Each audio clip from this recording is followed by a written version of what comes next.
What's going on, guys? No, just checking in, and today I want to talk about the incredibly mind-numbing prospect of comparing yourself to other people when you're trying to overcome something, when you're trying to get better. It's something I have done so many times, it's just ridiculous, and it's never served me. It's never served me. So for example, when I was really bad off and I saw other people who were happy, I would say to myself, why can't I be happy like them? You know, I would get lost in their happiness. I would completely detach myself from the reality of my situation, and I would just be overcome by what I perceived their reality to be, which was just utter fucking happiness. And I wanted it. I wanted what they had, and I used to do that on every level, whether it was someone I didn't know or it was someone who was in a depression support group. I was constantly picking people apart and figuring out what they had that I didn't. I was rarely looking for the similarities. I was seemingly always looking for the differences, and it never ever served me.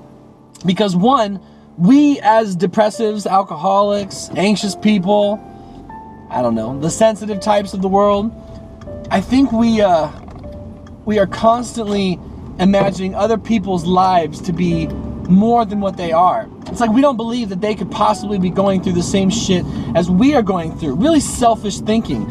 Something that to this day I have to be mindful of, I have to work on, because I just get lost in my shit. I mean, I don't have anyone else to turn to most of the day, and so I get lost in Noah's world, which half the time ain't a pretty place. And so I want to talk about the importance of not comparing yourself to other people, good or bad, because I think on the other end of the spectrum, sometimes I think we get on this elevated plane when we see someone struggling worse than we are, and maybe we mean to feel empathy, but we end up just feeling sorry for them and thinking that at least we're not like them.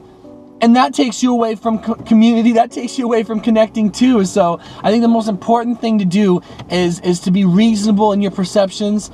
Look for similarities in people, and I've always found that if I can just find things I can learn from the people that are really struggling to the people that I perceive to be happy, and not take it personal either way, that I can build a better sense of community. I can feel less alone, because one thing my thinking always seems to do is isolate me from other people.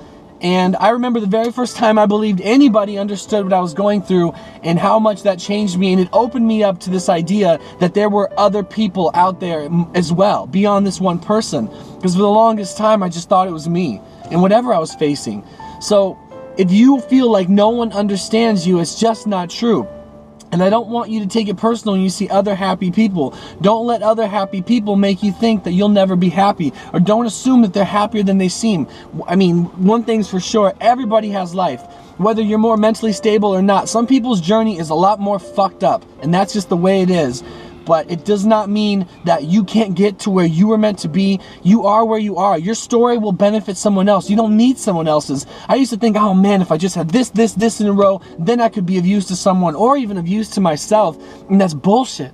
Your story is exactly what it's supposed to be. So don't compare yourself to other people. Find similarities. Realize that we're all different, and no one's as squeaky clean or as horrible off as you might think.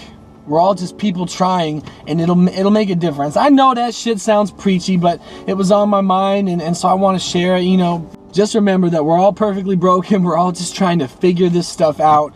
And thank God we have each other. Thank God I have you. And I'll leave it at that. 1 day, 1 hour, 1 minute at a time. It's Big No signing out. Leave me comments down below. Give me some feedback. Share your thoughts. I appreciate you. If you enjoyed the video, give it a like. It helps support the channel. Otherwise, we'll see you guys in the next video.